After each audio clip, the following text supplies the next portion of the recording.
Amid the crisis in Australia's childcare system, CEOs of the major providers fronted a parliamentary inquiry in New South Wales this week.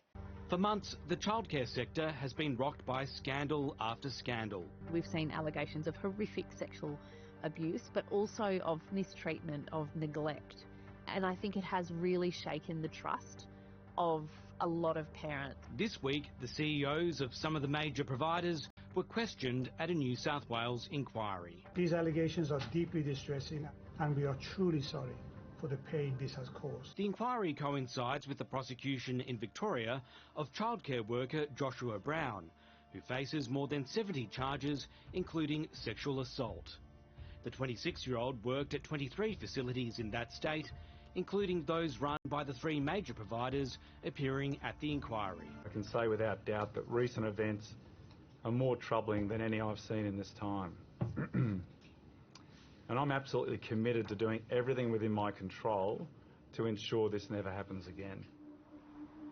The inquiry heard Affinity Education, which operates more than 250 centres around Australia, had more than 1,700 regulatory breaches in New South Wales between 2021 and last year. Look, I'll say up front, our breach rates have not been good enough. You've known about these incidents for years. Why has it taken, media reports and publicity to get you to act? With the for-profit companies earning millions of dollars, the chair, Abigail Boyd, was looking for accountability and quizzed the CEOs about their salaries. So you haven't received your full bonus amount? I'd have to get back to you on that. I don't believe I have, but I don't want to misinform the inquiry. How much is it worth? It can be up to 50% of my... How much is that in dollar figures? So my base pay is $625,000. The reporting has you getting around $3.3 million in 2024, with about half of that being in the form of bonus. Is that about right? My salary last year was half of that. What are you referring to? More than half of the amount that you've referred to are what's termed long-term incentives. The inquiry heard only about children took too long to respond to the case of a childcare worker who sexually touched a young boy in Sydney. It took Oak 8 days after the formal reportable conduct notification to stand down Mr. Tong and notify the police. It was unacceptable timeframes. Clearly unacceptable. Clearly unacceptable. With all the problems, how can parents trust your brand?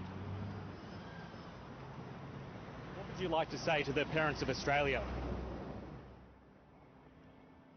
The inquiry heard from the New South Wales Police Child Abuse Squad.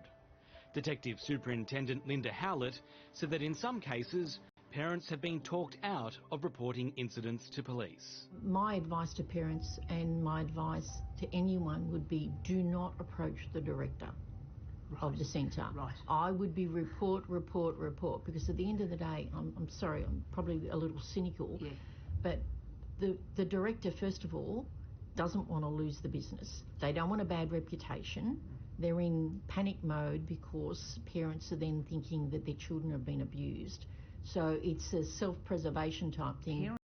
I've met with families who have had children mistreated in early learning settings, and what has been the most difficult part for them is coming to learn that there were red flags raised about perpetrators, that services had been told about particular people and they hadn't taken action. The inquiry's been frustrating to watch for parents advocate Georgie Dent. While governments are responding to the latest scandals, she says there's still inadequate enforcement in the sector. We've got the National Quality Framework, but that doesn't count if it's not actually being meaningfully enforced. At the Parenthood, we have been campaigning for a national independent early childhood commission to oversee quality and regulation, because we do have a really inconsistent picture nationally.